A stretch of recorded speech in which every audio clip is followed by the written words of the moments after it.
ಶ್ರೀನಿವಾಸಪುರ ತಾಲ್ಲೂಕಿನ ಗಿಜಗಾನಹಳ್ಳಿ ಗ್ರಾಮಕ್ಕೆ ಸೇರಿದ ಶಂಕರಪ್ಪ ಎಂಬ ವ್ಯಕ್ತಿ ತನ್ನ ಪತ್ನಿ ಕಾಣೆಯಾಗಿದ್ದಾಳೆಂದು ಕಳೆದ 6 ರಿಂದ 7 ತಿಂಗಳಿಂದ ಶ್ರೀನಿವಾಸಪುರ ಪೊಲೀಸ್ ಠಾಣೆಯ ಮೆಟ್ಟಿಲೇರಿದ್ದಾನೆ. ಈ ಬಗ್ಗೆ ತನಿಖೆ ನಡೆಸುವ ವೇಳೆ ಅನುಮಾನಸ್ಥಿತರನ್ನು ಠಾಣೆಗೆ ಕರೆಯಿಸಿ ವಿಚಾರಿಸಿದಾದರೂ ಯಾವುದೇ ಪ್ರಯೋಜನವಾಗಿಲ್ಲ. ಬದಲಿಗೆ ನೊಂದ ದೂರುದಾರ ಶಂಕರಪ್ಪನ ಮೇಲೆ ಮಾರಣಾಂತಿಕ ಹಲ್ಲೆ ಮಾಡುವ ಹಂತಕ್ಕೆ ಪ್ರಕರಣ ಬೆಳೆದಿದೆ. ತನ್ನ ಪತ್ನಿ ಕಾಣೆಯಾದ ಬಗ್ಗೆ ನೀಡಿದ ದೂರಿನ ಹಿನ್ನೆಲೆ ಗಿಜಗಾನಹಳ್ಳಿ ಗ್ರಾಮದ ಶ್ರೀನಿವಾಸಪ್ಪ ಮತ್ತಿತರರನ್ನು ವಿಚಾರಣೆಗೆ ಕರೆಯಿಸಲಾಗಿತ್ತು. ವಿಚಾರಣೆಗೆ ಹಾಜರಾಗಿದ್ದ ಶ್ರೀನಿವಾಸಪ್ಪ ತನ್ನ ವಿರುದ್ಧ ಸುಮ್ಮನೆ ಶಂಕರಪ್ಪ ದೂರು ನೀಡಿದ್ದಾನೆ ಎಂಬ ಭಾವನೆಯಲ್ಲಿ ದ್ವೇಷ ಬೆಳೆಸಿಕೊಂಡಿದ್ದ.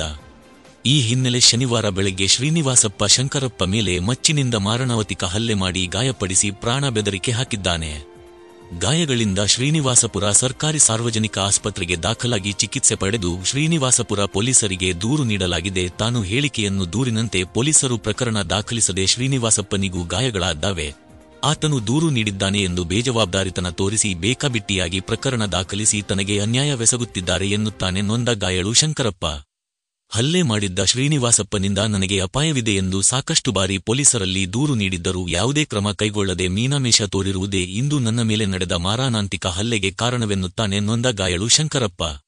ಇನ್ನಾದರೂ ಈ ಕೃತ್ಯವನ್ನು ಗಂಭೀರವಾಗಿ ಪರಿಗಣಿಸಿ ತನಗೆ ನ್ಯಾಯ ದೊರಕಿಸಿ ತನ್ನ ಪತ್ನಿಯನ್ನು ಪತ್ತೆ ಹಚ್ಚಿಕೊಡಬೇಕೆಂದು ಆಕ್ರೋಶಿಸಿದ್ದಾನೆ.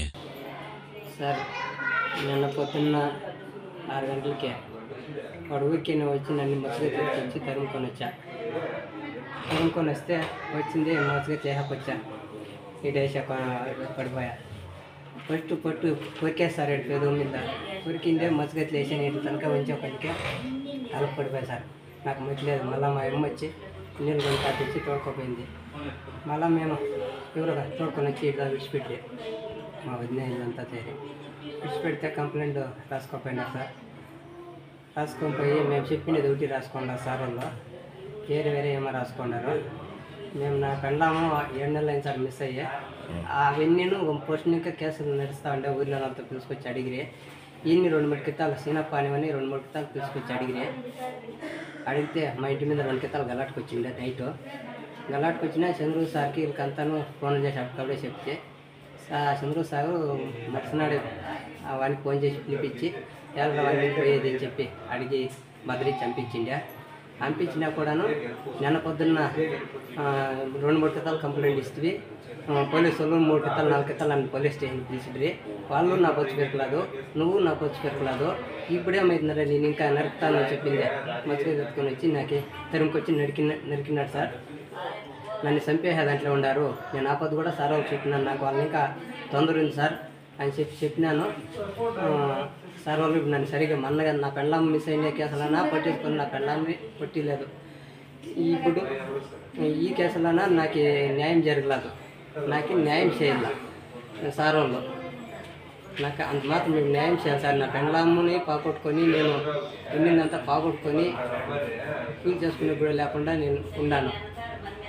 ఇప్పుడు ఈ కేసులో కూడా నన్నే తరుముకొచ్చి నేర్పినాను.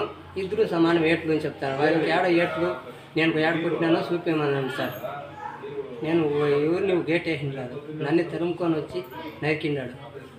ఎదుగు కొరికేసిండాను.